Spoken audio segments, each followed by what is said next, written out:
So we are going to be looking at a scenario where civilization starts over.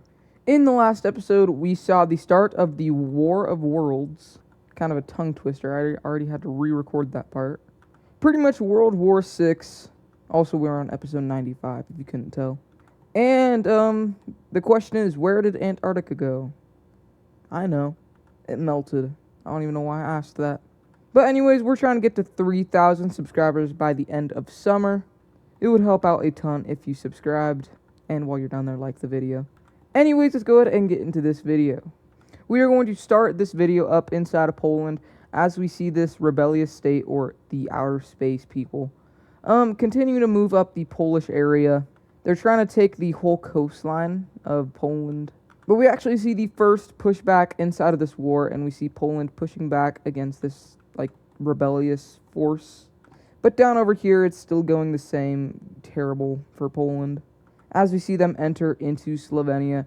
And, Slovenia has been bullied throughout its history, and it's dead again. New frontier, inside of the purple team, and, yeah.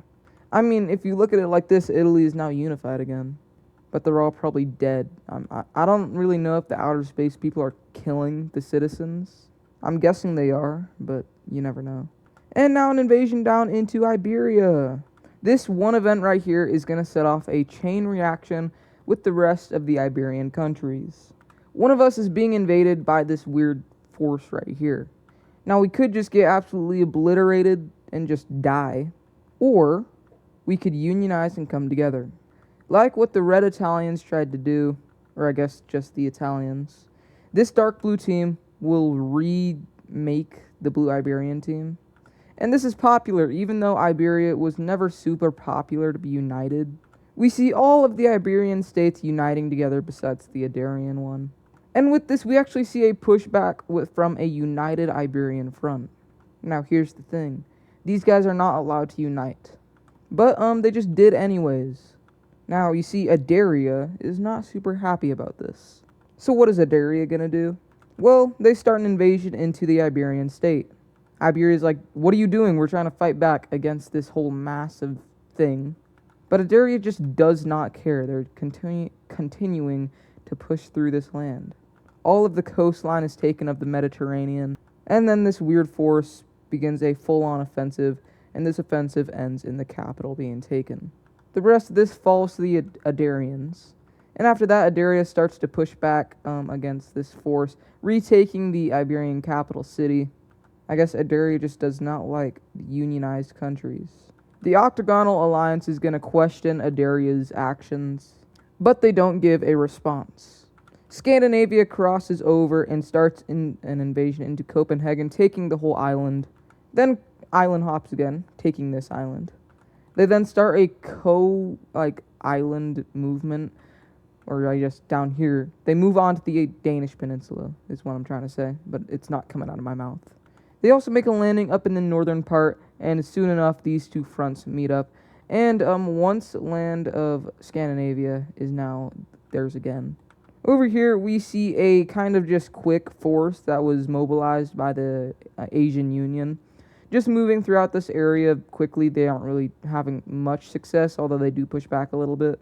We do see this Uzbekistan rebellion start an invasion into the Persian Union, as well as the Turkish one. And do remember, all of these rebellious states are united. So in these areas that are not super populated by the Persian Union, we see just immediate fall. Like, all this area falls to the rebellion very quickly. And this is scary, because these guys are not inside of the Octagonal Alliance. And what are you guys doing? No, this is just not correct. Well, you, Pakistan, are supposed to be in the Octagonal Alliance, and you're dead, so you don't matter. Anyways, the Indian Rebellion starts a movement into Pakistan, and they reach success. Pakistan is not a super strong country, and really they were just being supported by the Asian Union inside of World War V, in which their capital city falls, and, With that new front line, we see a new movement into the Persian Union happening, as well as a movement that connects up these front lines and continues into the Asian Union.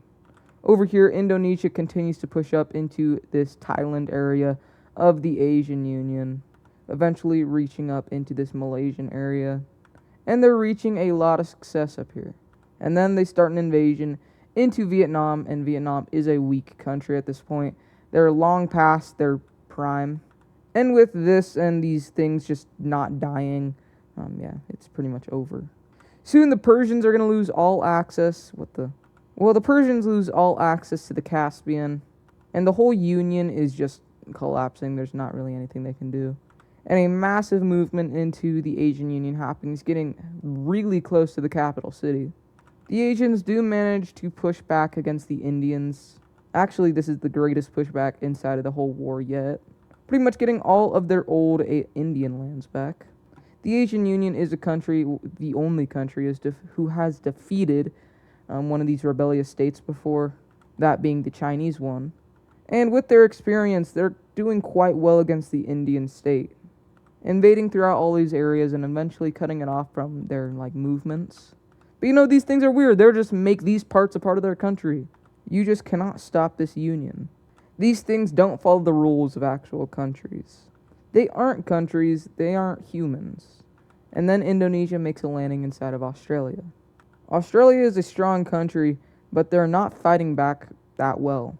And with another landing up here, it's not looking good down in Australia. It's looking even worse in Europe as Poland's capital is taken. And now Bulgaria has to fight back against these things, actually doing quite well. Good job, Bulgaria. But Greece has just got manhandled. And now the Turks are moving into Constantinople, or Thrace. And your capital is taken, as they move up the coastline right here, reaching the border of Ukraine. Then they start to invade into Ukraine. The Turks also start an invasion into Caucasia. These guys just have infinite troops, the Turks. They're doing really well on all of their fronts. And the mountains aren't even stopping them at this point as they reach all the way up, taking all of Caucasia. All of the Caspian is conquered by this weird rebellious state. And it is right here where we see the first meteor shower of that big invasion coming. It's a small invasion force, and it starts landing throughout this whole area. Let's just mark out a little point. Just all of this area starts landing, as well as South Africa, and Central America, and Europe, and pretty much everywhere. But the main spots that are hit are Asia, South Africa, and Central America. A lot of them also hit the rebellious states over here inside of the Caspian. But there could always be bigger, worries. Like now, there's an invasion inside of, Africa. Inside of this Namibia country, it all falls to the rebellious state. Yeah, sad. The same thing happens with the Madagascar one, this little exclave. And, I think you get it, but all of these lands fall over to the rebellious state. At least base lands, as they start an invasion into Angola. And they're reaching a high success. Same thing happens with South Africa. They invade it throughout the whole thing. And if you can believe it, same thing happens with Kenya. And now the African Union is directly involved in this war and sending troops down to these areas. Oh god. Yeah, it turns out those meteorites had that same exact stuff that caused all of this. And now an invasion of the Mexican country, or the old Aztec country, happens. And these Mexicans were very weak, as you can tell. A landing is made inside of Cuba, the first spot. I'm pretty sure this is where the Europeans landed when they found the New World. But it doesn't matter right now. What matters is Florida just fell. And now a massive invasion of the North American Union is taking place. Like the totally dead low taper fade meme. They're reaching success going throughout all of these areas, even connecting up with their little invasion here, taking over all of the American Gulf. I'm kidding, it's the Mexican Gulf. Over in Iberia, we see Iberia losing very badly, very, very badly. And now they're being invaded, but only their Iberian areas fall. And their areas here. And a pushback happens right here after the capital city of Bulgaria is taken. And now Bulgaria is pretty much cooked. As the areas are split, and I'm sorry if you're colorblind and you can't see this, Europe is falling. And now as more Polish areas start falling over to the rebellious state, even more countries start to be invaded, and there's just nothing they can even do besides just die. And soon enough, the whole Polish state is going to fall. A very strong state has just fallen, and this proves how strong this thing is. Wales does have some success in kicking out this rebellious state out of the British area, and actually crossing and making a landing inside of this French area, I believe. Or it's a part of Belgium. And the Scandinavian Union is still making some gains, recapturing all of the Baltic coast. Over here, a new invasion of Ukraine takes place. With a full-fledged front on both sides, Crimea gets cut off. And now a massive invasion starts with Ukraine falling, but they are holding out inside of Crimea. The Persians are pushing back, and now they reconnect up with the Caspian Sea, retaking a lot of these areas, connecting up with Caucasia, and with help from the Asian Union, they are pushing back quite well. The same thing happens over here. We see pushbacks made by these guys. I don't know why I said these guys. It's the Asian Union. And I messed up the colors, so you're just going to have to deal with it. But we see an invasion start into the Uzbekistan state. And even Australia is able to push back the Indonesian rebellion fully out of their country.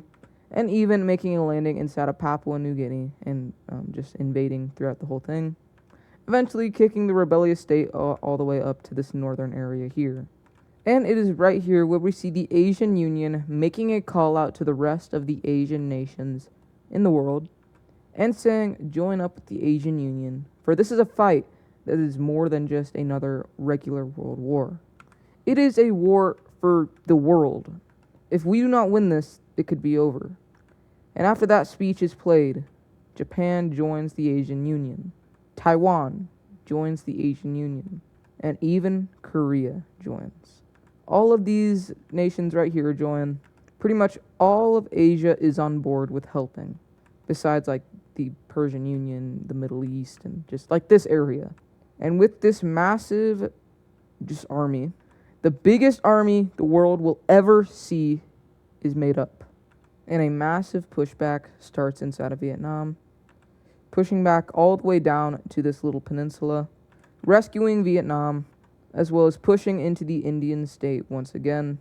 This war has new hope. Anyways, this is going to do it for this episode. If you guys enjoyed it, make sure to like and subscribe. Like I said, we are on the road to 3,000 subscribers. And anyways, I will see you guys in the next video. Goodbye.